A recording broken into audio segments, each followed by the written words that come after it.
What's up? It's the proud patriot Alan Lee here on the Patriot Perspective, and we're going to get into this show. Quick little segment talking about the reporting of the COVID cases and the truth behind the numbers. Yeah, stay tuned.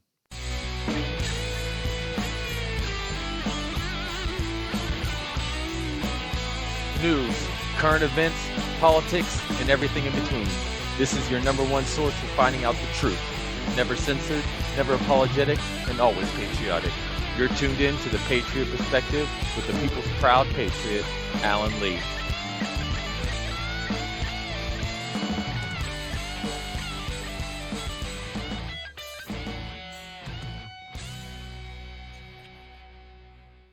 So we are here. It's interesting. The numbers keep rising. The hospitals are filling up, and it's got a lot of people worried about what's going on.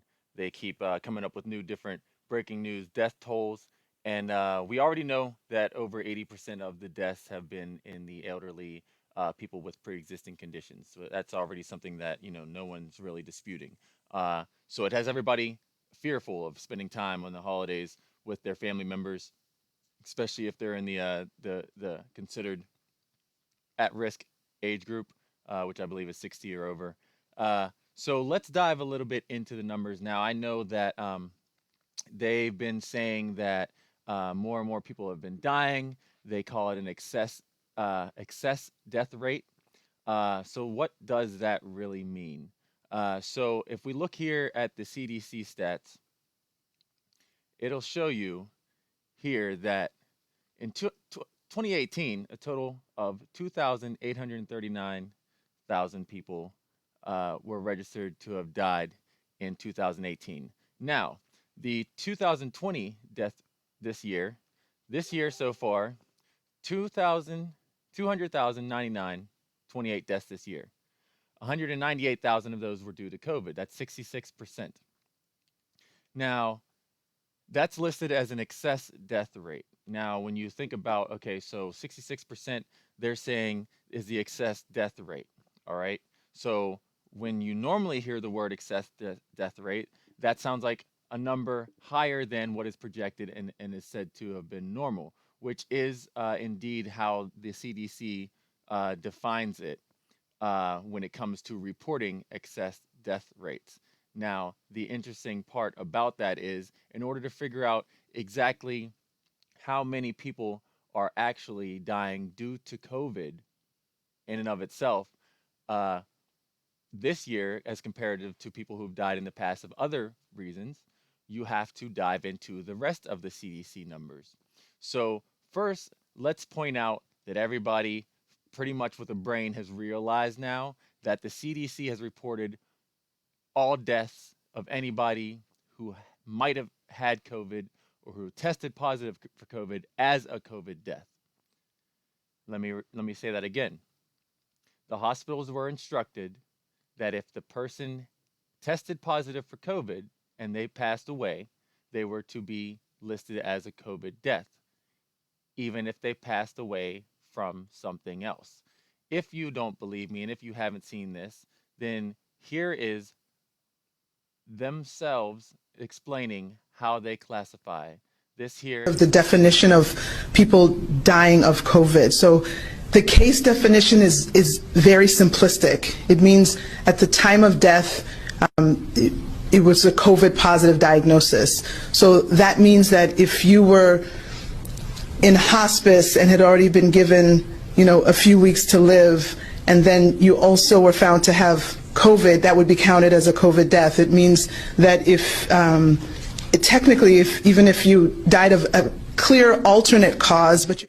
Hold on. So if you die of a clear alternate cause, it's also listed as a COVID death if you were found to have COVID in your system. That means if you are stepping out of your house and get struck by lightning, but had COVID, you're listed as a COVID death. That means if you're driving down the street and a drunk driver smashes into your vehicle and you end up passing away on the scene and they find COVID in your system, it's listed as a COVID death. So let's watch this one more time for those who are listening on the podcast. What you're hearing is Dr. Ezek explaining how they classify COVID deaths, and we're going to listen to that one more time. of the definition of people dying of COVID. So the case definition is very simplistic. It means at the time of death, it was a COVID positive diagnosis. So that means that if you were in hospice and had already been given, a few weeks to live, and then you also were found to have COVID, that would be counted as a COVID death. It means that even if you died of a clear alternate cause, but you had COVID at the same time, it's still listed as a COVID death. So everyone who's listed as a COVID death doesn't mean that that was the cause of the death, but they had COVID at the time of death. I hope that's helpful. So now that we've gotten that out of the way of how the numbers don't actually necessarily mean that they actually died of COVID, let's dive in again to what they explain here on the CDC website. The numbers are. Now, it says estimates of excess deaths can provide a comprehensive account of mortality related to COVID-19 pandemic, including deaths that are directly or indirectly attributed to COVID-19. Now here, including deaths that are directly or indirectly attributable to COVID-19. Estimates of the numbers of deaths directly attributable to COVID-19 might be limited by factors, and it goes on, et cetera, et cetera. Now, the interesting part of this is you can still sit there and say, oh, well, it says that this year, 198,081 deaths due to COVID. 66% of all the deaths this year were due to COVID. So let's look at that number.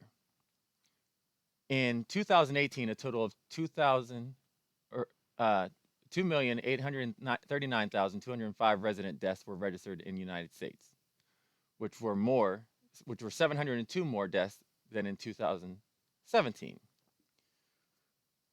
Well, that's fine, but let's figure out if more people are dying this year due to COVID, because that's what the excess deaths are. Well, in order to figure that out, let's look at the trends. The death rate, 2020, 8.880. 2019, 8.782. 2018, 8.685. 2017, 8.580. 2016, 8.750. We are seeing a growth trend here that is on the same exact track as every other year. So when you have the same amount of people dying this year as you had last year and the year before and the year before that and the year before that, dating all the way back to, as the macro trends show, 1950, where exactly are these excess deaths due to a pandemic? Because according to the CDC numbers about the people who have been reported dying last year are virtually the same as reported this year. So you mean to tell me that if you got COVID this year, or that this year rather, that the only people who were dying, for sake of this conversation, had COVID? So all the people who would normally be dying just didn't die this year, and only those who had COVID died this year? Do you mean to tell me that the elderly, who they say are dying so much due to COVID, would have lived this year had they not gotten COVID?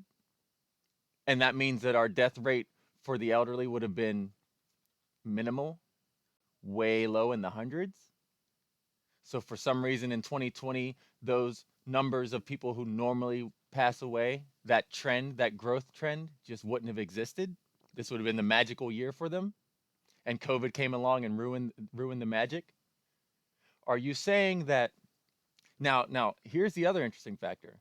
If you look at the numbers of people who die from things like heart disease and diabetes and things like that, if you look at those numbers, you'll see that those numbers for this year almost don't exist. So for some reason, the trends, let's just use some random numbers so that we can break this down for you. The random number, let's say 1,000 people die of a disease a year. This year, 2 died, but 998 people died of COVID in the same age group. Now, let's not forget how they classify the deaths. If they had pre-existing conditions that were going to cause them to pass away, if they were given a few weeks to live and they were going to pass away but tested positive for COVID, if they were killed in a car accident, if they, anything of that nature, as it said there on the CDC website, directly or indirectly from COVID, it's listed, and that's from the CDC website itself. So when you take all of this and you put it into perspective, nobody in this conversation, no one's dying of COVID any more than they would have died anyway. Where did all the heart disease patients go? Where did all the diabetes patients go? Maybe if they weren't fixing it so that the indirect victims of COVID were being listed as COVID deaths, we'd see that the trends are exactly the same. COVID's affecting some people, and some people, yes, got sick from COVID and passed away who probably would not have otherwise. But what about all these huge numbers that they're causing all this fear, telling you to stay away from the elderly, stay away from your families? For what? Let's look at another statistic from the CDC website. January 2020 through this year. This year, and these are when the reports. This year, you can see here number of deaths, 264,000, 244,000, 269,000. These are just the deaths reported. These numbers, when you compare them with the facts and the growth trends and the US death rate, they're all equal, virtually. Stop living in fear. Start looking at the facts. Before I go, I want to talk about one of the proud sponsors of the show, the Beard Struggle. I take a lot of pride in my beard and in my beer. And so I obviously want to keep it looking nice and healthy. I use the Beard Struggle products. They have some great, amazing things like shampoos, conditioners, beard oils, beard balms, straighteners. And it's I swear by it. So go on over to thebeardstruggle.com. Use my promo code at checkout, AlanLee15, save 15% on all of your orders. And spread the truth. And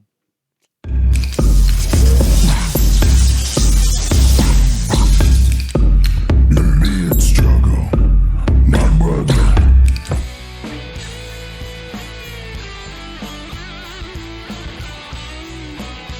news, current events, politics, and everything in between. This is your number one source for finding out the truth. Never censored, never apologetic, and always patriotic.